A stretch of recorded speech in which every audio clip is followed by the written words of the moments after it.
this is what the Catholic Church likes to perpetuate, and it really just irks me.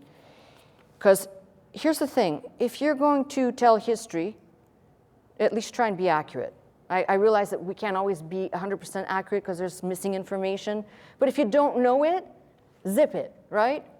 So what they did is basically, the story gets perpetuated that St. Patrick brought Christianity to the Emerald Isle in 432 AD, and the answer is no, okay?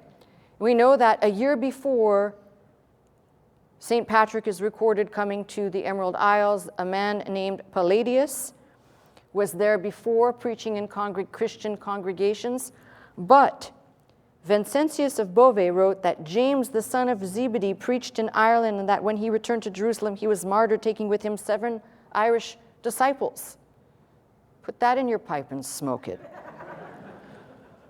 Nicephorus, in his ecclesiastical history, says Simon the Zealot brought the gospel to these islands, where he was crucified later in Britain. And we know that the Apostle Paul was not only in Britain, but in Spain, as well as these lands. We've got other witnesses, for example, of Joseph of Arimathea. We know that he was traveling to and from those mines somewhere in Cornwall. Well, there's no reason why he wouldn't have gone beyond those. And whether he ends up in the south of France with Mary Magdalene, or whether he, during that time, before they fled from that land, was busy preaching, which I believe he was.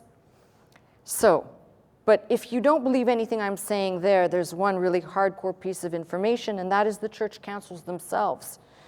So the Council of Arles in 314 AD has British, English bishops in attendance, with a peppering of the Irish. So you can put all of that St. Patrick stuff in a bag and do whatever you want with it. But as for me, listen, it's really fanciful to say, oh, he brought Christianity to the Isles, because it's their way of usurping Christianity, but it didn't happen like that.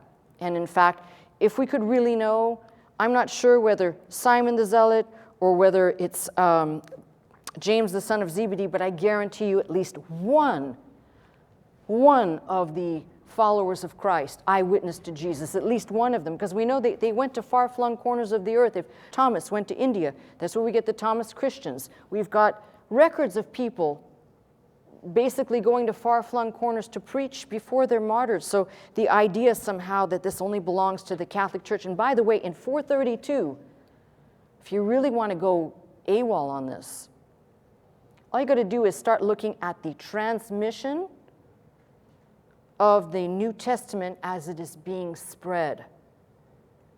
And we know for a fact that the Latin Vulgate, Jerome's Vulgate, we've got good sources to show, with dating, to show that these materials were spreading quickly and before 432, most certainly. Languages were already developed.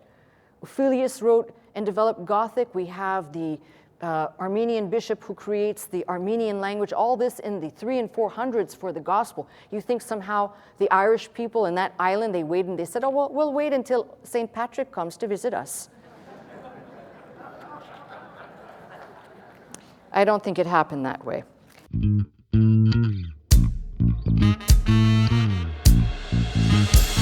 into this house, magnify the Lord, lift up holy hands, our hearts in one accord, worship and bow down before Him, exalt His name today. Come into this house,